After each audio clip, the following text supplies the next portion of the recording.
Tomorrow, Pope Benedict will beatify Pope John Paul II, declaring that after examining his life and writings, and with the approval of a miraculous cure that's due to his intercession, Pope John Paul is among the blessed in heaven, a special position from which he can intercede for all of us in our needs.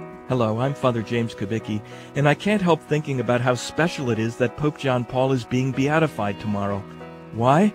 Well, there are three things that make this the perfect day for his beatification. First, it's the Feast of Divine Mercy, a feast which Pope John Paul himself started 10 years ago in response to a request that Jesus made to St. Faustina, that the Sunday after Easter be celebrated as a feast in honor of divine mercy, his greatest attribute. Secondly, it's the first day of a month that has traditionally been dedicated to Mary. May is Mary's month, and Pope John Paul had a deep devotion to Our Lady, taking as his episcopal motto, Totus Tuus, all yours, words that come from St. Louis de Montfort's writings about true devotion to Mary. Pope John Paul consecrated himself to Mary, trusting that she would take all his prayers and works, make them perfect if they lacked anything, and then present them to Jesus on his behalf. And thirdly, when May 1st falls on a weekday, it's celebrated as the feast of St. Joseph the Worker.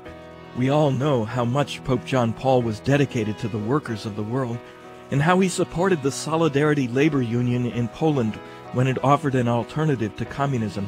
He even wrote an encyclical on the dignity of human labor. Is it a coincidence that these three things are being celebrated on the day that Pope John Paul is being beatified? No, I can't help thinking that all of this is being guided by the Holy Spirit. So let's be grateful today for the ways that the Spirit worked in the life of Pope John Paul, soon to be Blessed Pope John Paul II.